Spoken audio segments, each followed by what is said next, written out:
Hello बच्चों, welcome back to my channel. कैसे हैं आप सब। आज की वीडियो में मैं आप लोग के लिए कंपनी लॉ या फिर company law and secretarial practice, कुछ यूनिवर्सिटीज़ में कंपनी लॉ के नाम से है, कुछ में company law and secretarial practice के नाम से है, उसके एमसीक्यूज क्वेश्चंस लेकर के आई हूँ। मैंने पहले भी इस पर वीडियोज़ डाली हुई हैं, अगर आपने नहीं देखी हैं तो उसका लिंक आपको इस वीडियो के डिस्क्रिप्शन में मिल जाएगा या फिर मैं आई बटन में दे दूँगी, आप वहाँ से चेक कर लीजिएगा। इसके अलावा और भी किसी सब्जेक्ट पर अगर आप एमसीक्यूज वीडियो चाहते हैं तो सब्जेक्ट का नेम मुझे कमेंट कर दीजिएगा। चैनल पर नए हो और सब्सक्राइब नहीं किया है तो जल्दी से पहले चैनल को सब्सक्राइब कर दीजिए, नोटिफिकेशन बेल को भी ज़रूर ऑन कर दीजिएगा और वीडियो को लाइक कर दीजिएगा। चलिए शुरू करते हैं। इससे पहले की वीडियो में 30 तक क्वेश्चन हो गए थे, 31 क्वेश्चन लेते हैं। कंपनी की साधारण सभा के लिए कम से कम डैश दिनों का नोटिस दिया जाना चाहिए। Not less than dash days notice for a journal meeting of a company must be given. तो क्वेश्चन में पूछ रहा है जो कंपनी की साधारण सभा होती है, वैसे तो कई तरह की सभाएं होती हैं, वैधानिक सभा होती है, वार्षिक साधारण सभा होती है, जो कंपनी के संचालकों की सभाएं होती हैं, कई तरह की होती हैं।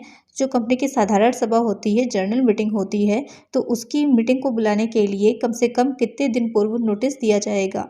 10 दिन, 15 दिन, 21 दिन या फिर 30 दिन। तो उसकी पूर्व सूचना 21 दिन पहले दी जाती है। तो ये सूचना लिखित में भी हो सकती है, इलेक्ट्रॉनिक माध्यम से भी दी जा सकती है। तो यहाँ पर करेक्ट आंसर हो जाएगा ऑप्शन सी। नेक्स्ट क्वेश्चन है, निम्नलिखित में से कौन पाशा सीमा नियम का वाक्य नहीं है। Which one of the following is not a main cause of memorandum of association. Name cause, capital cause, object cause, profit cause. तो आपको पता होगा जो पाशा सीमा नियम होता है, मेमोरेंडम ऑफ एसोसिएशन होता है, उसके 6 इंपॉर्टेंट वाक्य हैं, 6 मुख्य वाक्य हैं। कौन से हो जाएंगे। पहला हो जाता है कंपनी का नाम, जिसमें कंपनी के नाम से रिलेटेड सारी कंडीशंस और सिचुएशंस दे रखी होती हैं। फिर रजिस्टर्ड कार्यालय वाक्य होता है, जिसमें दे रखा होता है कि कंपनी का रजिस्टर्ड कार्यालय किस स्टेट में है। कंपनी के उद्देश्य या उद्देश्य वाक्य, कंपनी क्या कार्य करेगी, उसके क्या उद्देश्य हैं, किस पर्पस, किस ऑब्जेक्ट से वो कंपनी बनाई गई है। फिर आता है सीमित दायित्व संबंधी वाक्य की कंपनी में दायित्व किस तरह का है, जो उसके अंशधारी हैं उन सबका। पूंजी वाक्य होता है कि कितनी कैपिटल से कंपनी को इनकॉर्पोरेट किया गया है, निगमित किया गया है। जो कंपनी का पूंजी वाक्य होता है वो बहुत ही इंपॉर्टेंट होता है। उसमें जितनी भी पूंजी लिखी होती है उससे ज़्यादा पूंजी कंपनी निर्मित नहीं कर सकती जब तक कि वो अपने पाशा सीमा नियम में किसी तरह का परिवर्तन नहीं करती है। जो अथोराइज्ड कैपिटल होती है, जो आप कैपिटल बैलेंस शीट बनाते होंगे तो सबसे ऊपर अथोराइज्ड कैपिटल लिखते हैं, तो वो अथोराइज्ड कैपिटल अधिकृत पूंजी जो होती है वो पूंजी वाक्य में जो लिखी पूंजी होती है वही पूंजी होगी। उसके बाद आता है अभिधान या संयोजन एवं हस्ताक्षर वाक्य। तो ये हो जाते हैं कंपनी पाशा सीमा नियम के वाक्य। तो अब आ जाते हैं कि इसमें से कौन सा वाक्य नहीं है। तो जो लाभ वाक्य होगा, प्रॉफिट कॉज होगा, वो पाशा सीमा नियम में नहीं होता। तो करेक्ट आंसर यहाँ पर हो जाएगा ऑप्शन डी। नेक्स्ट क्वेश्चन है, कंपनी शब्द डैश शब्द से बना है। The word company is derived from the dash word. French, Latin, German, Indian. तो जो कंपनी शब्द है किस शब्द से बना है, जो तो ये लैटिन शब्द से बना है। लैटिन शब्द में कंपनी का जो अर्थ था, तो वहाँ पर जब लोग साथ में बैठकर खाना खाते थे तो वहाँ पर बिजनेस की चीज़ें डिस्कस की जाती थी। तो वहीं से एक अब आया कि जो व्यक्तियों का संघ है जो साथ में बैठ के खाना खा रहा है, भोजन कर रहे हैं और बिजनेस से रिलेटेड जो चीज़ें उसको डिस्कस कर रहे हैं, तो वो हो जाता था कंपनी। तो वहीं से आया ये कंपनी शब्द। तो कंपनी शब्द किससे बना है, लैटिन शब्द से बना है। तो करेक्ट आंसर हो जाएगा ऑप्शन बी।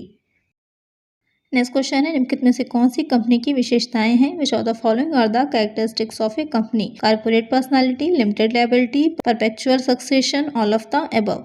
तो जो कंपनी की विशेषताएं हैं तो निगमित व्यक्तित्व भी रखती है, सीमित दायित्व भी होता है इसका, और इसका सतत उत्तराधिकार भी है। तो ये तीनों ही कंपनी की विशेषताएं हो जाएंगी। तो करेक्ट आंसर होगा option D, all of the above.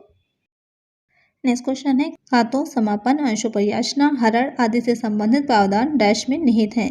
Provisions related to accounts, winding up, calls on shares, forfeiture, ETC are contained in dash. Articles of association, memorandum of association, prospectus, statement in lieu of prospectus.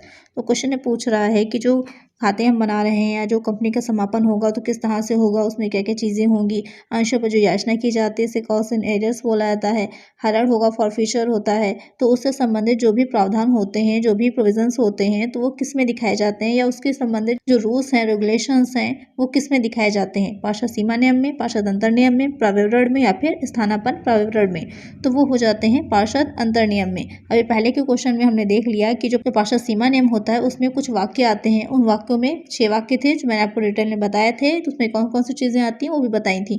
और जो पार्षद अंतर नियम होता है उसे सीमा नियम का ही सहायक बोला जाता है। क्यों? क्योंकि जो भी सीमा नियम में दे रखा होता है उसकी डिटेल में जो व्याख्या की होगी वो अंतर नियम में की होती है। ये जो सारी चीज़ें दे रखी हैं उनसे संबंधित जो प्रावधान होते हैं वो पार्षद अंतर नियम में होते हैं। Articles of association. तो करेक्ट आंसर यहाँ पर हो जाएगा ऑप्शन ए।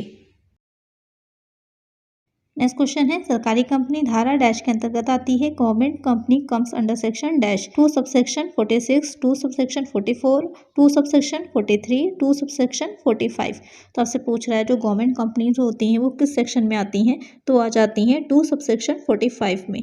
करेक्ट आंसर हो जाएगा ऑप्शन डी। और सरकारी कंपनियां गवर्नमेंट कंपनी होती कौन सी है, तो जब किसी कंपनी के 51% से ज़्यादा शेयर्स जो होते हैं वो गवर्नमेंट के पास होते हैं, चाहे सेंट्रल गवर्नमेंट के पास हो चाहे स्टेट गवर्नमेंट के पास हो या दोनों को मिला करके हो, तो वो हो जाती है गवर्नमेंट कंपनी या फिर सरकारी कंपनी। नेक्स्ट क्वेश्चन है निगमन या पंजीकरण के लिए डैश फॉर इनकॉर्पोरेशन और registration dash MOA must be subscribed, AOA must be subscribed only, MOA both A and B। MOA क्या हो जाएगा, मेमोरेंडम ऑफ एसोसिएशन जिसे पार्षद सीमा नियम कहेंगे, और AOA क्या हो जाता है, आर्टिकल्स ऑफ एसोसिएशन पार्षद अंतर नियम। तो ये पूछ रहा है कि जब हम निगमन या पंजीकरण करा रहे होते हैं किसी कंपनी का, तो वहाँ पर किस चीज़ की आवश्यकता होती है, पार्षद सीमा नियम की आवश्यकता होती है, पार्षद अंतर नियम की आवश्यकता होती है, केवल पार्षद सीमा नियम की, या फिर A और B दोनों।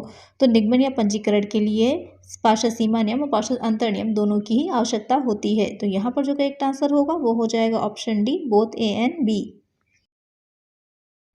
नेक्स्ट क्वेश्चन है पार्षद सीमा नियम कंपनी का डैश है। MOA contents of company dash constitution, regulation, declaration, none of these. जो पार्षद सीमा नियम होता है वो कंपनी का क्या कहलाता है, संविधान कहलाता है, विनियम कहलाता है, घोषणा कहलाती है, इनमें से कोई नहीं। तो जिस तरह एक देश होता है, एक कंट्री होती है, उसको चलाने के लिए उसका कॉन्स्टिट्यूशन होता है, जो कॉन्स्टिट्यूशन में चीज़ें दे रखी होती हैं उसी के अकॉर्डिंग पूरा देश चलता है, या जो भी रूल्स रेगुलेशन उसमें होते हैं वही रूल्स रेगुलेशन पूरे कंट्री में फॉलो किए जाते हैं। तो इसी तरह एक कंपनी में जो उसका पार्षद सीमा नियम होता है, मेमोरेंडम ऑफ एसोसिएशन होता है, उसी के अकॉर्डिंग सारी चीज़ें चलती हैं, तो उसे क्या कहेंगे, वो हो जाएगा उस कंपनी का संविधान, कॉन्स्टिट्यूशन। तो यहाँ पर करेक्ट आंसर हो जाएगा ऑप्शन ए। नेक्स्ट क्वेश्चन है पार्षद सीमा नियम में डैश वाक्य हैं। MOA has dash causes 9, 7, 6, 10। तो पार्षद सीमा नियम में कितने वाक्य होते हैं, आप लोग जल्दी से मुझे कमेंट करके बताइए। बहुत आसान क्वेश्चन है, कई बार मैंने इसको प्रीवियस क्वेश्चंस में आपको समझाया भी डिटेल में, तो जल्दी से इसका आंसर मुझे कमेंट करिए। नेक्स्ट क्वेश्चन है पार्षद अंतर नियम को कंपनी का डैश भी कहा जाता है। AOA is also called as of the company dash regulations, bylaws, provision, both A and B। तो क्वेश्चन पूछ रहा है कि जो पार्षद अंतर नियम है उसे कंपनी का क्या कहा जाएगा। ऐसे पार्षद सीमा नियम को संविधान, कॉन्स्टिट्यूशन बोलते हैं, तो पार्षद अंतर नियम क्या हो जाएगा, तो विनियम भी होगा और उपकानून भी होते हैं। पहले मैंने बताया था जो पार्षद अंतर नियम होता है वो सीमा नियम का सहायक होता है। तो जो चीज़ें सीमा नियम में दे रखी होती हैं उससे रिलेटेड चीज़ें जो डिटेल में नियम कानून होते हैं वो पार्षद अंतर नियम में दे रखे होते हैं, तो वो उपकानून की तरह हो जाएगा। तो करेक्ट आंसर यहाँ पर होगा option D, A and B both. Next question है एक प्रॉक्सी किस दशा में वोट कर सकता है। A proxy can vote in case of poll, meeting, both A and B, none.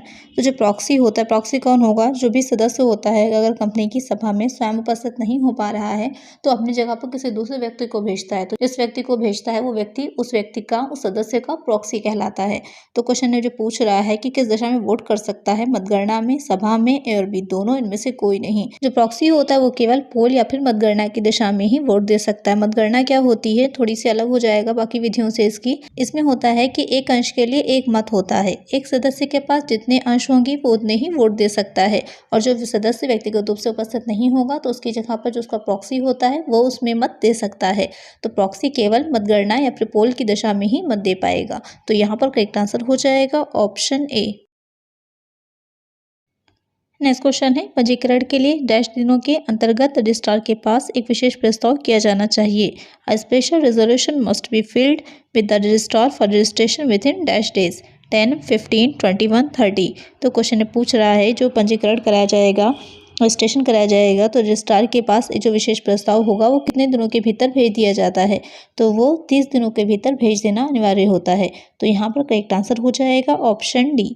आज की वीडियो में इतना ही, मिलते हैं नेक्स्ट वीडियो में कुछ और नए क्वेश्चंस के साथ। अगर वीडियो अच्छी लगी हो तो लाइक कर दीजिए, और चैनल को सब्सक्राइब नहीं किया है तो जल्दी से चैनल को सब्सक्राइब कर दीजिए। नोटिफिकेशन बिल को भी जरूर ऑन कर दीजिएगा, और ज़्यादा से ज़्यादा फ्रेंड्स के साथ वीडियो को शेयर कर दीजिएगा। मिलते हैं नेक्स्ट वीडियो में। Thank you.